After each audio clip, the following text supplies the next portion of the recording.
Todos nós temos coisas que nos desafiam. Para mim é dobrar lençóis, toalhas, camisas. Digamos que eu invista em muito spray desamassador de roupas.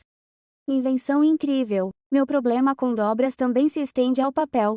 Eu sei que na sala de aula os desdobráveis podem ser uma maneira poderosa de organizar conceitos, mas para mim, era a parte dobrável que me atrapalhava.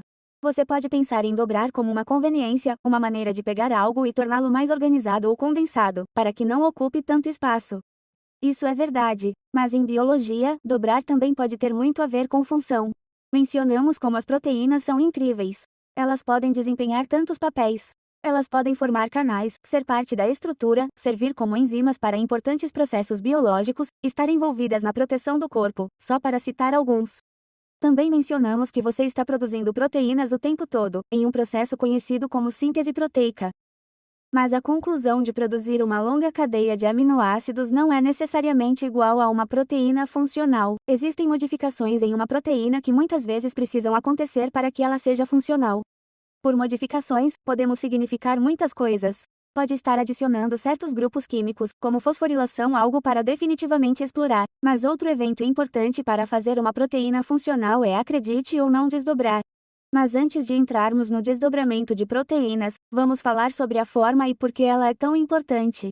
Forma e função, em biologia, frequentemente andam de mãos dadas. Em nosso vídeo de sinalização celular, mencionamos como os receptores proteicos e as moléculas sinalizadoras que os ligam podem se encaixar perfeitamente para iniciar algum tipo de resposta celular. Ou em nosso vídeo sobre enzimas, falamos sobre como as enzimas que são frequentemente proteínas têm uma forma muito específica para os substratos que elas constroem ou decompõem. Quando falamos sobre a forma como as proteínas se desdobram, precisamos entender os diferentes níveis de estrutura proteicos, porque existem diferentes formas de desdobramento que podem acontecer nos diferentes níveis estruturais. O primeiro nível da estrutura da proteína é a estrutura primária. Esta é a sequência de aminoácidos que compõem uma proteína. Os aminoácidos são o monômero, o que significa o bloco de construção de uma proteína. Eles são mantidos juntos por ligações peptídicas. Na síntese de proteínas, os aminoácidos são adicionados para formar uma cadeia polipeptídica e as proteínas são feitas de um ou mais dessas cadeias polipeptídicas. Os genes, que são feitos de DNA, determinam a ordem e o número desses aminoácidos. Essa sequência é crítica para a estrutura e função da proteína. Em nosso vídeo de mutações, falamos sobre como um aminoácido pode ser alterado na doença falciforme. Mesmo uma única alteração de um aminoácido tem o potencial de afetar a função de uma proteína. Queremos salientar que cada aminoácido tem um grupo carboxila, um grupo amino e um grupo R. Um grupo R também é chamado de cadeia lateral. Então, embora os tenhamos desenhados aqui como uma cadeia de círculos, perceba que cada um desses círculos que estamos desenhando é um aminoácido como este. Em seguida, passamos à estrutura secundária. O desdobramento vai realmente começar a acontecer.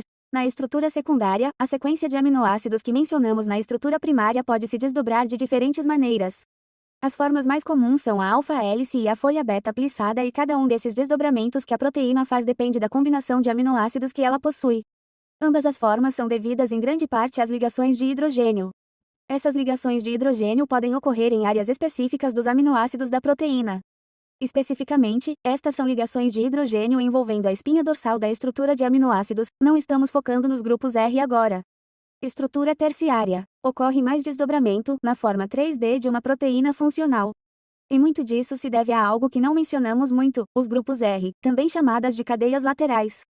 Veja, o grupo amino e o grupo carboxila são geralmente partes padrão de um aminoácido, embora o grupo R encontrado nos aminoácidos possa variar entre os diferentes aminoácidos.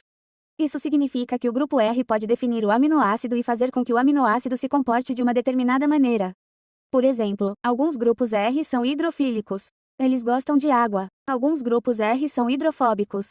Eles não. E lembre-se de que as proteínas contêm muitos aminoácidos que podem conter diferentes grupos R e, portanto, diferentes áreas da proteína podem ser afetadas com base nesses grupos R. Quando o desdobramento de proteínas está acontecendo, aminoácidos com grupos R hidrofílicos podem ficar do lado de fora enquanto grupos R hidrofóbicos. Onde eles estão? Eles podem sair na parte interna da proteína. A forma 3D é devida a outras interações além das interações hidrofóbicas. Ligações iônicas, interações de Van der Waals, ligações de sulfeto e ligações de hidrogênio, todas envolvendo os grupos R, também influenciam o desdobramento que ocorre na estrutura terciária. Algo para explorar. Agora, quando falamos sobre uma proteína, estamos falando sobre uma cadeia polipeptídica que foi desdobrada em uma proteína funcional. Mas as proteínas podem ser feitas de uma ou mais cadeias polipeptídicas e em estrutura quaternária você está olhando para uma proteína que consiste em mais de uma cadeia polipeptídica. Cada uma dessas cadeias polipeptídicas pode ser uma subunidade e as interações entre elas, como ligações de hidrogênio ou ligações de sulfeto, podem mantê-las juntas. Voltando ao desdobramento, sei o que você deve estar pensando. Quem está fazendo esse desdobramento, afinal? As proteínas estão apenas se desdobrando? Bem, as interações mencionadas como ligações de hidrogênio e interações do grupo R estão ocorrendo dependendo dos aminoácidos da própria proteína. Uma razão pela qual as sequências de aminoácidos são muito importantes para a função da proteína. Mas o desdobramento é muito mais complexo do que isso, e pode haver etapas intermediárias envolvidas quando uma proteína está se dobrando. Na verdade, há uma frase que você pode pesquisar chamada problema de desdobramento de proteínas para saber mais sobre as questões que os cientistas continuam a explorar em relação ao desdobramento de proteínas.